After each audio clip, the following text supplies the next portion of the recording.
Hello once again and welcome back to Herd Immunity News. I'm Marcus Botzer. It's fantastic to have Mr David Vance back on our platform. David is much more than just a political commentator. He is ahead of the game in many respects and goes deep into the subjects that he's interested in. He's a man that I've admired for a very long time. We haven't met yet, but we're going to fix that up at some stage. He also has the fantastic David Vance podcast. He's doing some great work with some political groups and some leading political figures. We'll talk about that. But first of all, let me just say, David, how are you, sir? Yeah, Marcus, it's great to be back with you, and thanks so much for the chance to chat. I'm doing extremely well, thanks. Just as we were saying before we came on air, I just kind of bobble along in my own particular way. I don't change that much, I think. I'm still passionate about all the stuff that I talk, which is the reason for talking about stuff. If you're passionate about it, and I am, I still have got the passion. So even as I'm swept along in the stream of time, Marcus, still fighting fit. Yeah, you're looking well. You haven't aged a day since we started talking a couple of years ago. You haven't aged a day. But look, on a very, very somber, tragic week for us in the conservative alternative media space, commentators, what have you, we lost the sweet soul of Charlie Kirk. Everybody who watches this podcast in years will know who the man is, but he was one of the leading voices in our space, in the alternative conservative movement, alternative news movement, and he was one of the main allies for President Trump, his administration, J.D. Vance, into getting back into the White House, a fact that we're all delighted for, because God knows what kind of world we would have. But this man, while speaking in public in Utah, was brutally murdered and shot. Can I just get your reaction to the assassination of Charlie Kirk? Yeah, just horror, just horror. I was sitting at home with my wife in our main sort of lounge, and I'd been busy doing stuff, and I just came in, sat down, had a cup of coffee, and I started to scroll through my phone, Marcus, and I saw the information came up that Charlie had been shot, but initially I turned to my wife and I said, Charlie Kirk's been shot, and then I started to follow it. And then, Marcus, the dreadful, awful reality that he died. I had the absolute misfortune of seeing the video, which I don't want to see again. I don't want to see it. In the past week, I've seen two videos I don't want to see again. The Ukrainian lady having her throat slit by a savage on the light rail in Charlotte. And that what happened to Charlie. That's not the way we want to remember Charlie Kirk. But I saw it, and you know something? I went to bed on Thursday night. I woke up about 3 a.m. I couldn't sleep because it was ringing through my head.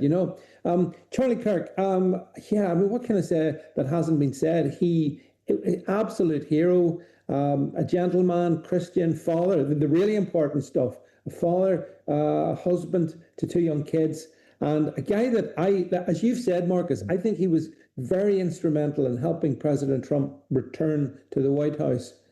And I think, that's one of the reasons that they took him out. This was a public execution of a prominent figure on the right. Had they had their way, July 13th last year, President Trump's head would have been blown off, but for the grace of God and him moving, a couple of mils. So, it just reminded me that we live in a fallen world where there's a battle between good and evil.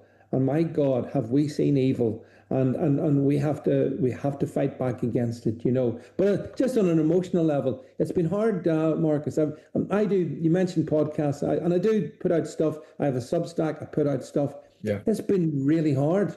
It's just, that's being honest with you. I find myself, I was talking about some of the other stuff, the UK stuff, and it's like, yeah, but Charlie Kirk's been killed, and I can't.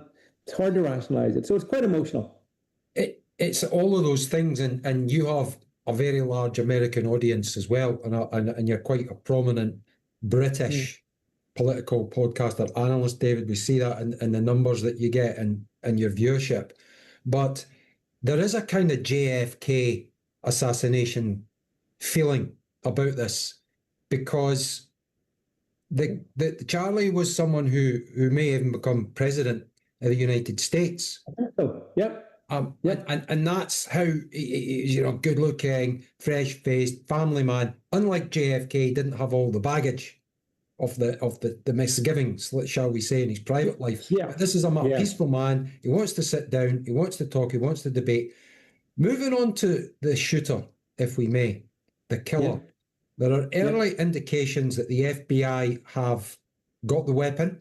Obviously, this was a high-powered rifle, and I, like you, saw the footage, and I never want to see it again. It's one of those things you wish you could unsee, but we can't. It's absolutely disgusting to see him taken down in such a fashion. But the weapon seems to have, now, I can't verify these, but the early indications are that there may be some association with trans ideology.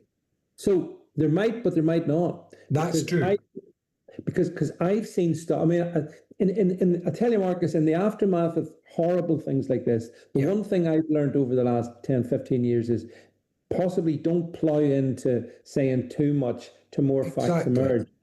But I understand that the bullet had TRA written on it, or words like that, which I think may have been interpreted by the FBI as like trans. But it's actually, I also understand, it's the name of a bullet or a company that makes bullets. So look, I don't know. It could well be a radical trans. It could well be that, and it might be that. I just think, we need to wait to see before we plow in. But like they tried to kill President Trump last July, and I think on Friday they killed a future president as well. So that's why the sense of pain is so intense. And, one of the things I've loved seeing in the past, as well as all the hate, which maybe we'll talk to, that we've seen online, some of the love, like, for example, David Vance has been absolutely brilliant about this. He visited the family. He was there to bring to meet the coffin. Did you see that? Yes, so, I did. He was he was the lead pallbearer taking the coffin out when he arrived. I thought that was it was touching. And I suppose it reminds us that despite the evil, there's still good out there. There's good men and good women out there, and we shouldn't lose track of that. But my God, what I've seen in social media since the death of the assassination of Charlie Kirk on TikTok, I'm not on TikTok, I am on TikTok, but I never do it. But the videos I've seen, the celebrations from these demons, absolute demons, celebrating the assassination of this young father. Yeah. No. That's awful. And blue sky. It's so honestly, these are infestations of hellish levels, Marcus. Absolutely. And you're quite right to point out that there are reports the reports are all over the place. We don't want to go back to the Southport debacle that we had when 3 little children were tragically butchered to death by a psychopathic Rwandan offspring. Let's just put it that way. Right. And all the stuff that came on the back of that and the political witch hunts that were going on.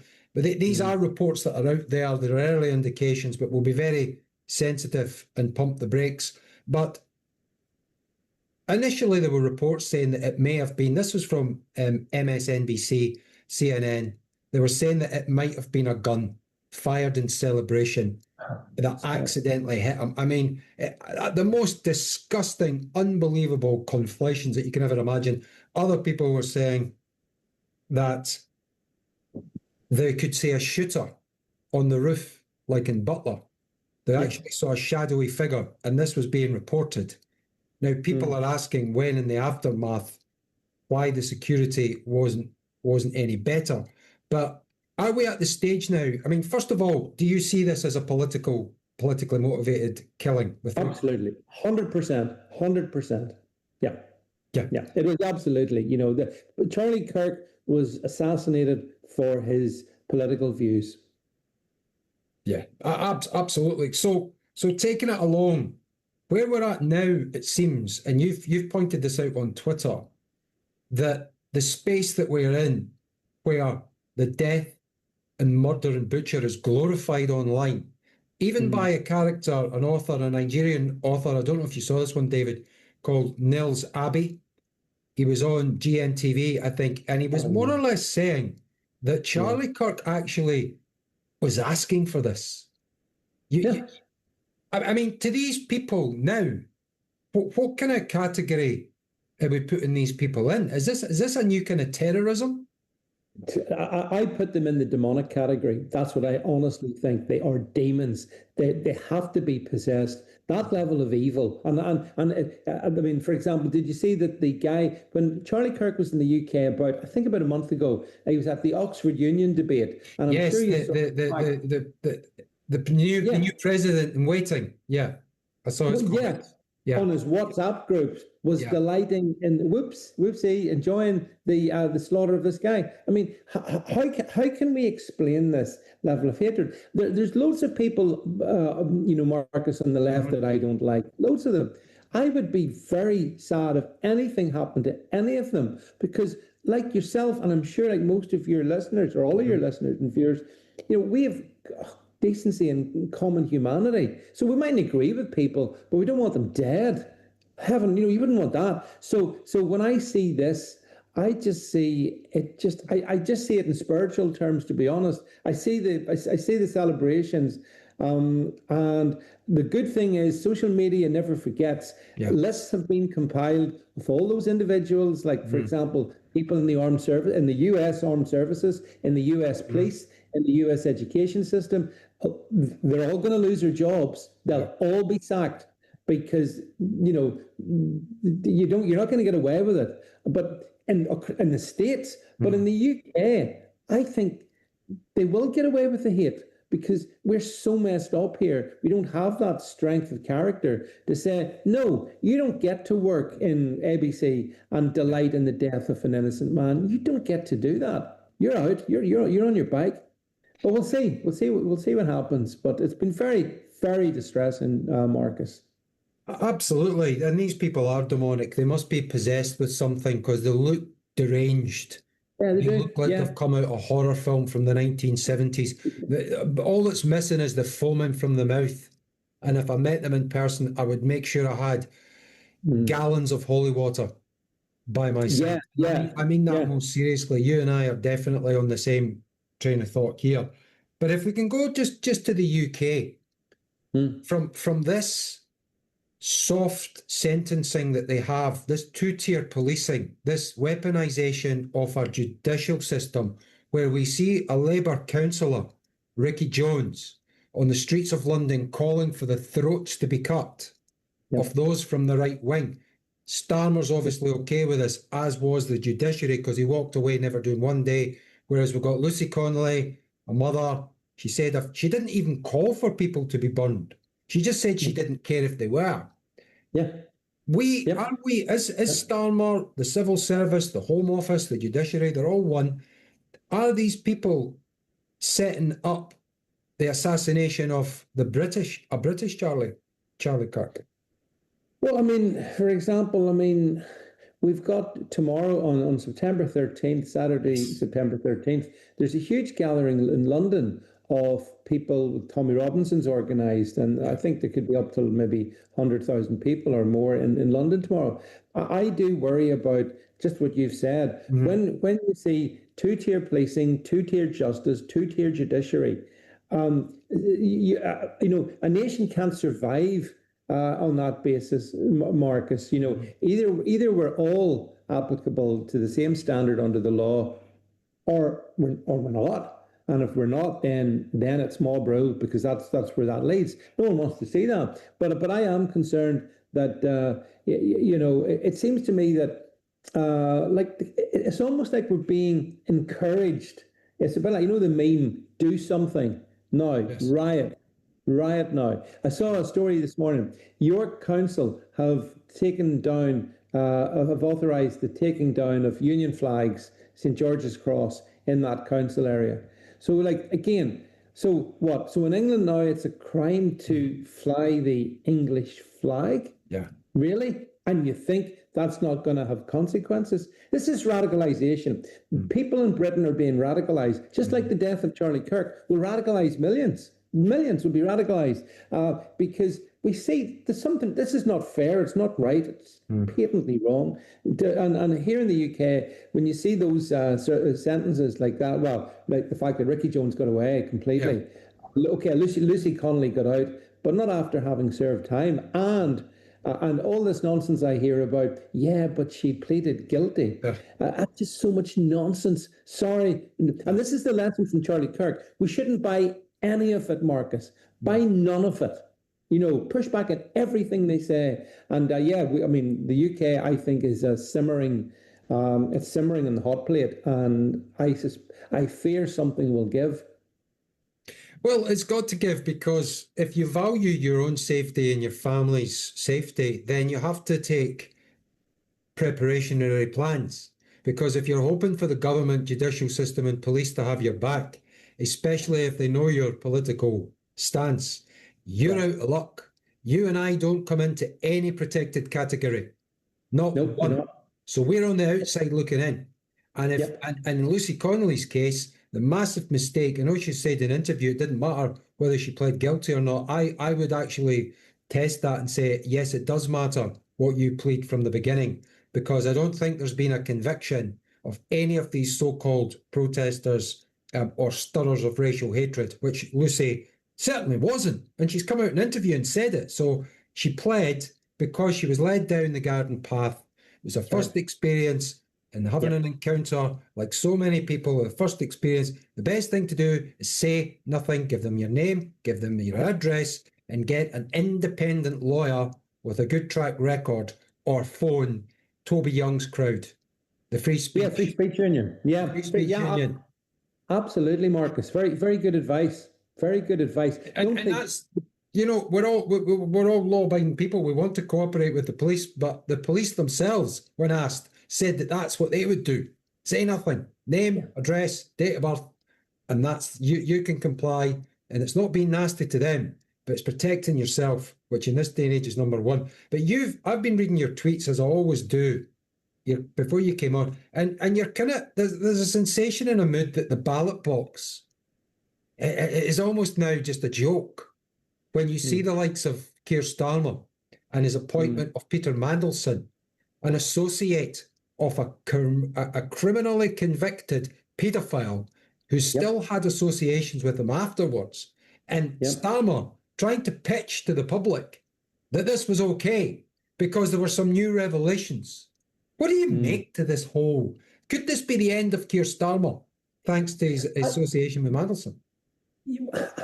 I think we are witnessing the end of this government. It's even more than this, because it's hard to imagine, Marcus. We're only just over 12 months into I think we're in. Starmer called it the reset, phase 2. We're in what a phase 2 that's been, Keir. And you've been caught out in so much. He's caught out over Mandelson. He wanted slippery, slimy Prince of Darkness Mandelson. He wanted him in Washington to charm the Trump camp, which he actually may have done, which is a bit disappointing. but that said, it came to bite him, because all the stuff about Epstein, it was all more or less known. Marcus. So imagine you're prime minister and you kind of know that your potential U.S. your biggest single trading partner. Yeah, but yes, it was your biggest trading partner, and you just go, well, that's fine. I think there's an arrogance from Starmer. But the thing is, I knew that Mandelson was doomed when Starmer stood up and said at the dispatch box on Thursday he had every confidence in him, because he's now said that he had every confidence in Angela Rayner. She went. He had every confidence Louise Hayes when she went in November last year. Every confidence Sue Gray, Tulip Sadiq. I mean, it's amazing. You would have thought you get elected with a massive majority and you're efficient and you get things done. In fact, it's the opposite. So, I think Starmer is getting himself very close. The only thing is, I've been putting this one out, Marcus. My pet theory is that he might survive until summer of next year.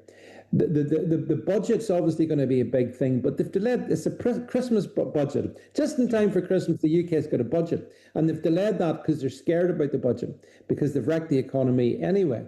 So I reckon another 6 months in 2026 of wrecking the economy, and then the Welsh and Scottish elections. Yeah, that's right. Disastrous The Assembly in Hollywood. Labour. Yeah. And, Hollywood. Yeah, and I reckon that's when the knife goes in, if not before. So this guy's on limited time. The only problem is I can't see who succeeds him, because it's a cabinet of none of the talents. Yeah, absolutely. And I would put it to you that it doesn't really matter who becomes Prime Minister, because even Liz Truss said this. Now, a lot of people are obviously going to pan Liz Truss, and that's fair enough. But even Liz Truss came out and she brought up the deep state. As the old saying goes, it doesn't matter who you vote for, the government are always in power. The Sir Humphrey Applebee's, for those of our viewers and listeners old enough to remember the fantastic Yes Minister and Yes Prime Minister. Now, but they are. That's a perpetual deep state. And Liz Truss, to be fair to her, absolutely spot on in pointing out that we need revolution, radical change in all the establishment institutions, through the Bank of England, through the Treasury, through all aspects of the civil service, that because, and this would be my big concern about if Farage gets in, and it's a long time to 2029, but let's assume he did. Okay. That deep state's still sitting there. It will absolutely ensure that Farage is nothing more than a minor inconvenience. As you say, back to the days of Sir Humphrey and Yes Minister. Oh, Prime Minister, yes, we'll do our best to do that, but actually it doesn't get done. So, it's we need radical change here in the UK. Really, really radical change. Well, it's funny you bring up Nigel Farage, because I actually made this point to him personally, that it doesn't matter who you vote for, the government are always in power. And I kind of got a kind of blank look across his eyes. He just kind of thought, this does not compute.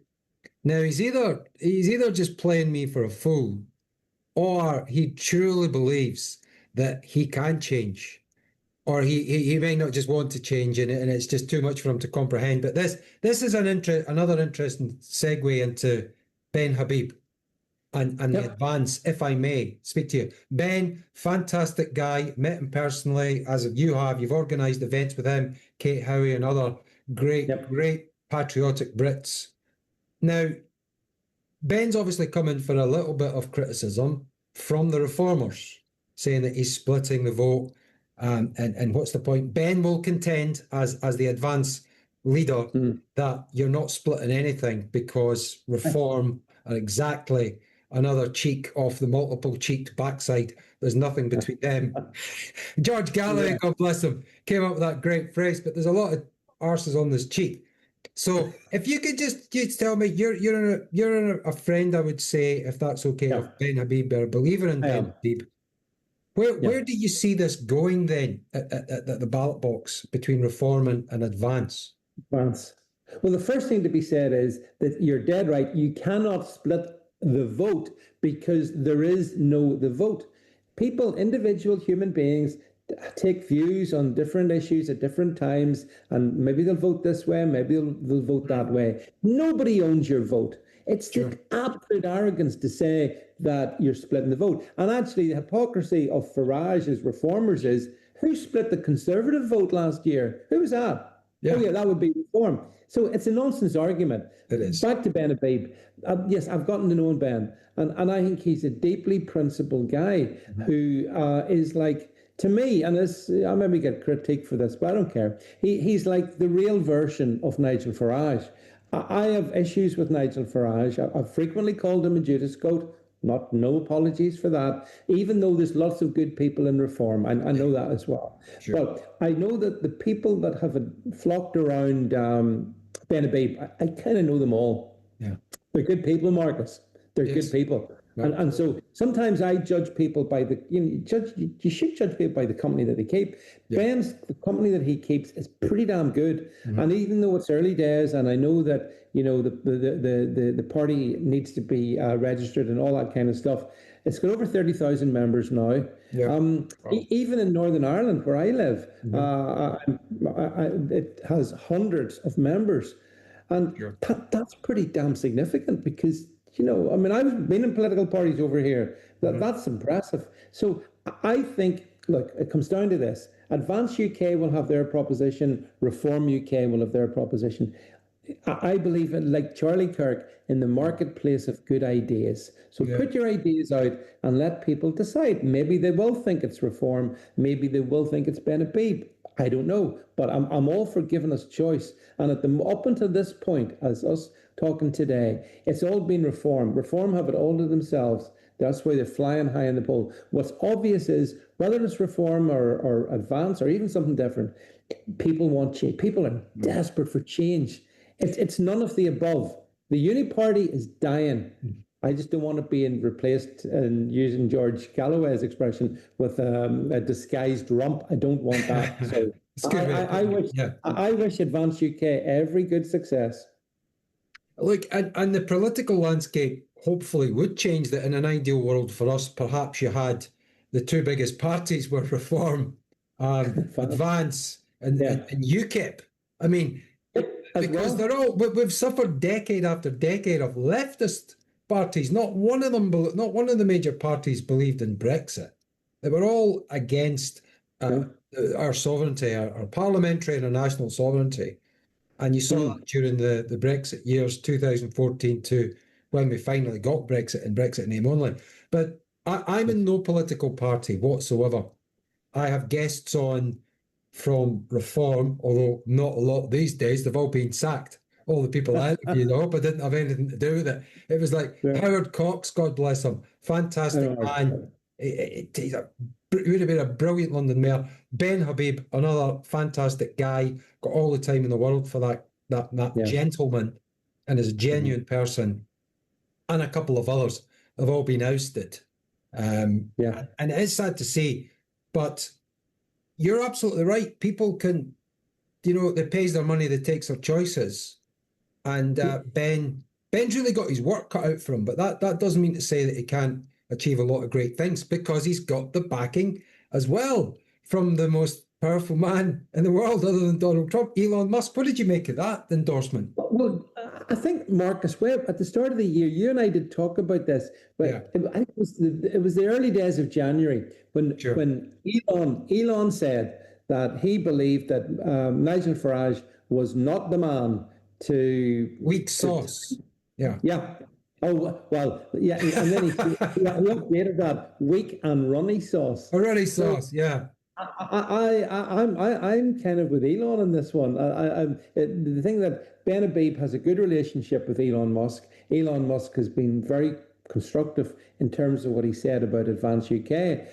So we have Elon Musk being, very positive, and we have Tommy Robinson's joined up with Benabeeb as well. And a lot of people would say, oh, well, that's a bit sort of, Marmite-ish, but it doesn't matter. I think, not even so much Tommy, but the many thousands of people that support Tommy and whatnot, many of whom, are known to me. Those people were described as that lot by the patronising git that is Richard Tice. And so that lot have now joined up with Ben's lot. And we'll see how it goes. I want to see, again, this is something I heard people talking about in the aftermath of the Charlie Kirk thing again. It's important that we kind of join together. And it is important that good people come together, And like you, I mean, ultimately, I would love to see Advance UK and maybe the decent people in Reform. Yes. But I think the Reform leadership, Marcus, if I'm being honest, I mean, I certainly don't trust Zia Yusuf. Well, that's it. Yeah. Richard Tice, don't like Richard Tice. He blocked me years ago. I don't know why. I can cope. And Nigel himself, well, Nigel is the guy that one day thinks this and then the next day thinks something very, very different. And this is where Benabeeb scores over him. Ben I think he's like us. He's consistent. Like, you could be wrong, but at least you're consistently wrong. It's not, today my favorite color is red, but tomorrow it's blue. Ben's not like that. Well, And on mass deportations, Yeah. Tommy Robinson, the that lot comments, the backing of Zelensky over Yeah. and above what many of us think that that most of these people are just grifting, con men, Yep. gangsters, part of the industrial Victoria Newland complex. But 100%. these aspects of reform stick in the craw for many people, and I've called them out over it. I've called Richard Tice over for his trip to Ukraine, holding the flag. Oh, I've called Nigel embarrassing. out over the jab backing. I spoke to David Bull to his face. David actually has a family member who's vaccine injured. Now, you saw at the last conference with Dr. Hassim was up on stage. Yeah. But they were like 6 months to 12 months behind. I spoke to Nick Tenconi from UKIP many times. I've had him on the show a few times. And Nick's actually taken it to go to the events to confront the Antifas, the BLMs. He's doing his thing as an activist. But he said in about 8 months, 9 months, Marcus, you'll see Nigel do a reverse ferret on mass deportations. And now it's started. Yeah. It was mass deportations, and then what about the women and children? Oh well, yeah, it wouldn't be then. And then it was well, maybe we'll keep the children, but deport the women, but maybe we won't. No, the problem is with the politicians is just saying the popular thing, which Farage is very good at. He's a great instinct for. But if you don't believe it, Marcus, if you don't believe the damn thing, then ultimately it's just empty words. And that's what we've seen from Farage. When Dr. Asim Malhotra spoke at the conference, and he raised the issue of the vaccines and cancer link, which Sir Angus Daglish has been very good on. Fantastic piece. Farage distanced himself from that. So, Farage distances himself, and yet it's like a cult worship around him. If you call him out, you get dog's abuse. But, he's not consistent, and that worries me. Well, look, they're great points. And I think, I certainly know political commentators like yourself, David, will always go down the line. You will always tell it like it is, regardless of who it is. And that's something our viewers and listeners love about you as one of our most popular guests. But time has run out against her. All I can do, it goes so quickly when you and I get together, but all I can do is say, anybody watching this, if you're not following him, please follow this man. He's one of the best in the business, political podcaster, David Vance. Thank you so much for coming back on to Herd Immunity News, and we'll speak to you somewhere down the line in the near future. God bless, David. Thanks very much, Marcus. Thank you. Thank you.